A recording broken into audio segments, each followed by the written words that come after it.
जी अस्सलाम वालेकुम। तो जी गल इस तरह है कि पगा पा के अपने बह गए ने जी, वो सदर ने फलाना हो गया ढमकाना हो गया, महसूस पता ही करा रहे ने कि सदर जो बैठा होंगे बाहरों बंदा लिया है जी बिल लेगा इन्हें फलाना कर दो ढमकाना कर दो, इंज नहीं है भाई। उत्थे वो पूरा वन सदर है, पूरा सैकटरीएट है उनका वन सदर का, वजीर मशीर पता नहीं किहड़े किहड़े बंदे उत्थे बैठे ने। ते उत्थे जनाब जी तुहानूं पता होना चाहिए जिहड़े डिपार्टमेंट है ना उहदे जज बैठे ने, जिहड़े रिटायर्ड जज बड़े बड़े क्वालीफाइड बंदे बैठे ने। उहदा एक सिस्टम होंदा है, उन्होंने वापस करना है या रखना है या पास करना है, उत्थे सदर नूं लिख के देना पैंदा है।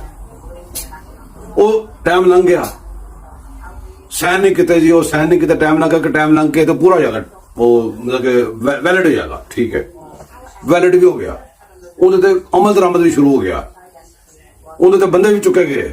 ਉਹ ਤੁਸੀਂ ਕੌਮੇ ਤੋਂ ਹੁਣ ਉੱਠੇ ਹੋ, ਉਹ ਲੱਖ ਦੀ ਲਾਹਨਤ।